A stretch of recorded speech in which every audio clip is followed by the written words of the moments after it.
अस्सलामुअलैकुम। आज की वीडियो में मैं आप लोगों के सामने एक कॉमन प्रॉब्लम जो हमारी सिलाई मशीन के साथ पेश आती है कि अक्सर हमारी मशीन का जो गज़ है वो हिल जाता है, जिसकी वजह से जब हम मशीन का बूट या फुट को चेंज करते हैं तो नीडल जो है वो फुट के ऊपर आके लगती है और टूट जाती है।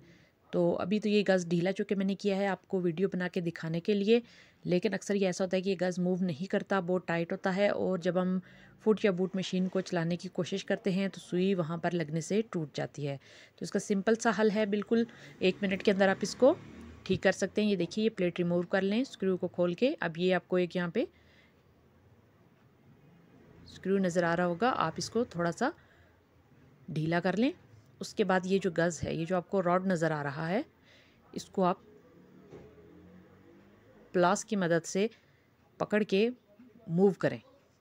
ये देखिए, यहाँ देखिए, आप इसको मूव करने से पहले आप नीडल को उतारिए। मैं आपको यहाँ से करके बताती हूँ ताकि आपको सही तरीके से नज़र आ सके। ये गज़ है, उसको हमने ऊपर से उसके नट को ढीला किया है।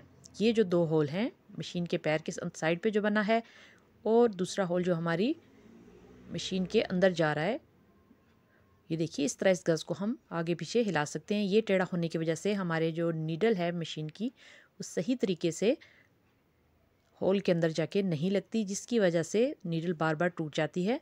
अभी आप नीडल की चपटी साइड को ये देखिए अंदर की तरफ लगाएंगे इस तरह, और नीडल की मूवमेंट को आप चेक करेंगे कि हम गज़ को किस जगह पे सेट करें कि हमारी जो नीडल है वो चलाते वक्त मशीन के बूट के ऊपर टच करके टूटे नहीं। तो ये आप देख सकते हैं यहाँ, इसको जहाँ पे मेरे को ये बिल्कुल सही, ये देखिए मैंने सिंगल फुट इसलिए यूज़ किया है ताकि आप लोगों को दिखाई दे सके। ये देखिए, ये बिल्कुल सही तरीके से मूव कर रही है और कहीं से भी मशीन के बूट के साथ नहीं टकरा रही। अब ये जिस स्क्रू को हमने ढीला किया था, इसको हम दोबारा से टाइट कर देंगे क्योंकि ये अपनी पोजीशन पर बैठ चुका है।